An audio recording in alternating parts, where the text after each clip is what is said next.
Bom dia, nono ano. Durante essa semana, o nosso conteúdo, ele ainda envolve as reações químicas, né?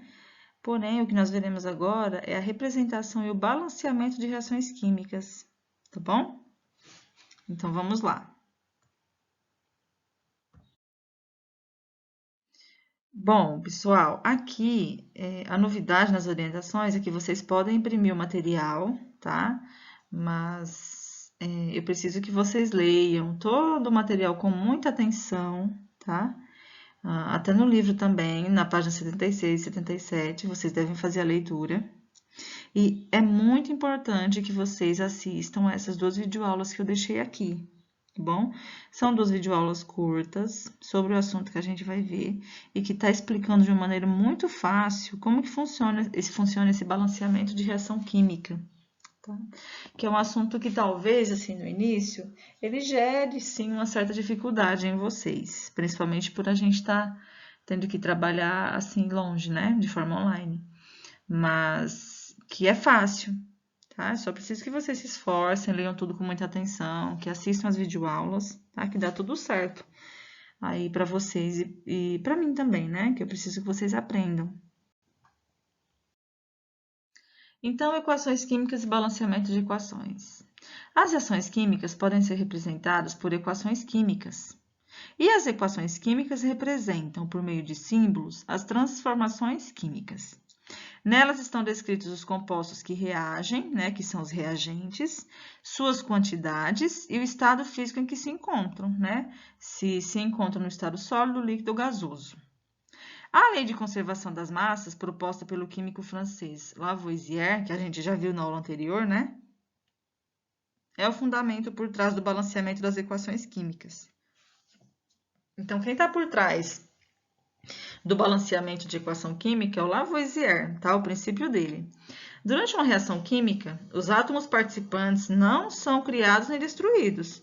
Eles apenas sofrem um rearranjo, uma reorganização quando passam de reagentes para produtos. Então, a gente já viu também o que é reagente e o que é produto. Lembram quando eu dei para vocês o exemplo do bolo?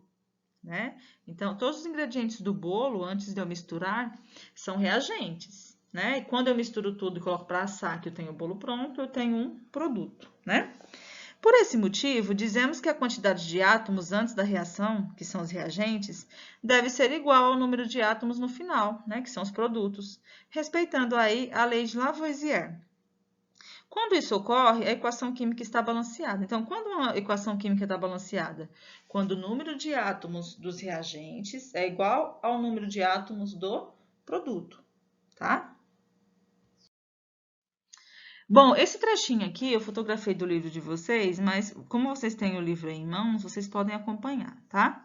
Então, prestem atenção aqui nesse exemplo que mostra como podemos determinar as equações que representam a reação entre o hidrogênio e o gás oxigênio para formar a água e a reação de decomposição do carbonato de cálcio, né, que é o KCO3.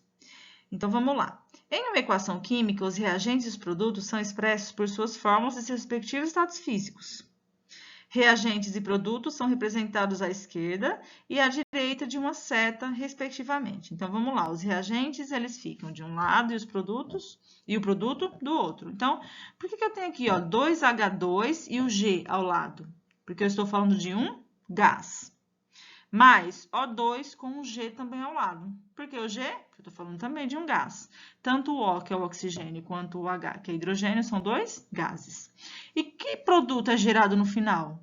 2H2O, né? Ou seja, duas águas aí, duas moléculas de água. E o L no final. Por que L? Porque a água no estado líquido, tá bom? Então, tem os reagentes ali, que no final formam os produtos, né? O produto, no caso. Quando a reação química só acontece na presença de condições específicas, como a luz e o calor, deve-se indicá-las em cima da seta. Olha a setinha lá nesse exemplo abaixo, ó. Por exemplo, a reação de decomposição do carbonato de cálcio para formar cal virgem só acontece sobre o aquecimento, ou seja, sobre o calor. Sendo assim, a gente representa assim, ó, na equaçãozinha. Estão vendo, ó? O KCO3, né, no estado sólido, ele sofre a ação do calor, né? E ele gera depois o CaO, né, S no estado sólido, mais o CO2, que é um gás, né, o gás carbônico. Então, a gente tem aqui nessa segunda etapa, além dos reagentes e produtos, a gente tem também uma situação nova, que é o envolvimento do calor aí para que ela ocorra, certo? Para que o número de átomos dos reagentes seja igual ao número de átomos dos produtos, a gente deve balancear essa equação. Para fazer isso, colocamos um número à frente das fórmulas dos reagentes e dos produtos, indicando as quantidades necessárias para garantir que todos os átomos envolvidos estejam em igual quantidade em ambos os lados da reação.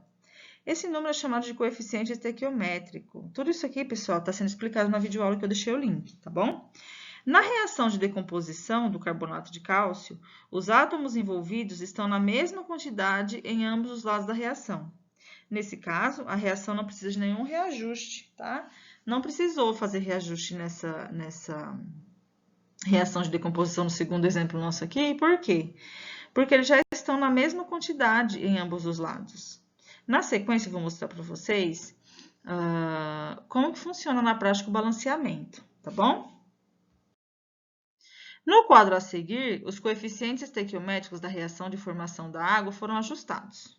Considera-se que para as fórmulas que não apresentam coeficiente estequiométrico está subentendido o valor 1, tá bom? Então, olhem aqui, representação de reação química entre o hidrogênio e o gás oxigênio. Olha só como que a equação está balanceada, tá? Então, eu tenho aqui, ó, 2H2, né? Então, tem duas moléculas de gás hidrogênio. Aqui, 2 mais 2, 4, né? De hidrogênio.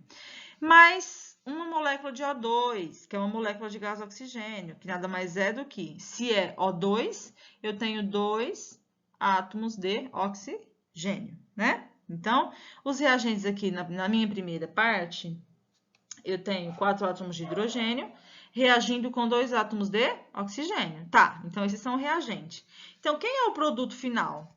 No produto final, basicamente, eu tenho 2H2O. Por quê? Um O aqui do reagente, ele se juntou a 2Hs, aqui do meu primeiro reagente também, e o outro O que sobra, ele também se junta a 2. Então, ficou certinho, ó. Cada o produto final aqui, ele está balanceado certinho, ó. Duas moléculas de água. A primeira, né? Aqui com as duas partículazinhas de hidrogênio mais uma de oxigênio. E a segunda, no mesmo caso. Duas partículazinhas de hidrogênio mais uma de oxigênio, que é o produto final. Então, o produto final, ele é 4 átomos de hidrogênio e 2 átomos de oxigênio. Percebam que aqui ela foi balanceada, tá certinha. O que tem no reagente é o que tem também no produto. Só foi feito um rearranjo, tá bom? Aqui eu deixo para vocês um macete, ou seja, uma coisa para simplificar e para, tipo, deixar guardado na cabeça de vocês como funciona o balanceamento. Então, o macete para balanceamento diz o seguinte: existem algumas regras para facilitar a ordem de balancear os elementos químicos. Uma delas inicia o balanceamento por metais, em seguida a metais e deixando por último os elementos hidrogênio e oxigênio.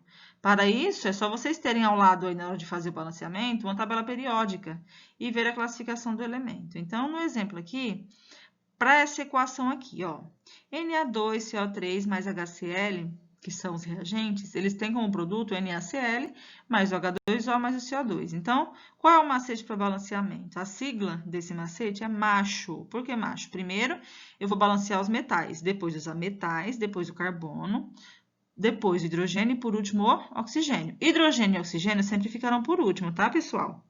Então, qual é a ordem de balanceamento? Nessa equaçãozinha minha aqui, primeiro eu vou balancear o sódio, que é o metal aí da minha equação, né? Em segundo lugar, o cloro, que é um ametal. Em terceiro, eu vou balancear o carbono, né? Que já está ali na fórmula também. Em quarto lugar, os hidrogênios e em quinto, o oxigênio.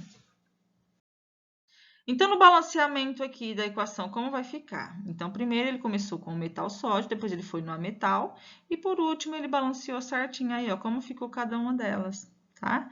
Tudo que tá em vermelho é o que foi balanceado, tá bom, pessoal?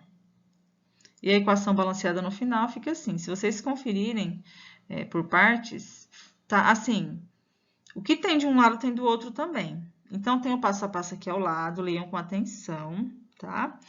Primeiro passo, quando eu balanceio o sódio. Segundo, quando eu balanceio o cloro. Terceiro, carbono. Quarto, hidrogênio e oxigênio, que são sempre os últimos.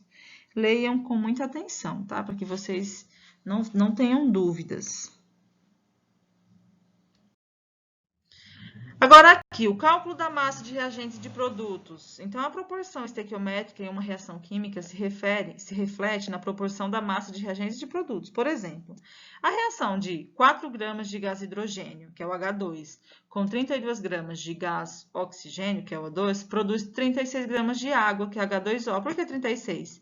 32 oxigênio mais 4 hidrogênio, 36 gramas de água, né? H2O. O uso de 8 gramas de gás hidrogênio consome o dobro de gás oxigênio, ou seja, se com 4 gramas eu preciso de 32, então com 8 gramas eu vou precisar de quanto? 64, né? Olha a tabelinha aqui, ó. Quantidade em massa, 2H2, né? Eu preciso de 4 gramas. Reage com 32 e forma 36. Agora, 8 gramas reagem com quanto? Com 64, né, que é o dobro de 32, e produz o dobro de água também, que é 72 gramas. Fácil, né? Nas atividades aqui para vocês, na primeira, eu quero que vocês identifiquem aqui para mim quem é reagente e quem é produto dessa equaçãozinha aqui, tá? No segundo exercício, o que são equações químicas, e no terceiro, vocês vão copiar e responder a questão 3, da página 78 do livro. Tá bom, pessoal? Eu espero que não tenha ficado dúvida, embora eu entenda e saiba que é um conteúdo, assim, um pouco mais, eu diria assim, complexo, né, de se entender. Assistam as videoaulas, leiam com atenção o material do livro, material da videoaula, e se mesmo assim ainda existirem dúvidas, por favor, não fique com elas, não guarde dúvida para vocês, tá? Me comuniquem para que a gente possa conversar e tirar todas as dúvidas antes da gente seguir adiante, tá bom? Bom trabalho no ano, espero que esteja todo mundo bem, todo mundo se cuidando, todo mundo em casa, né? Isso é muito importante para que a gente volte o quanto antes à nossa rotina aí, tá bom?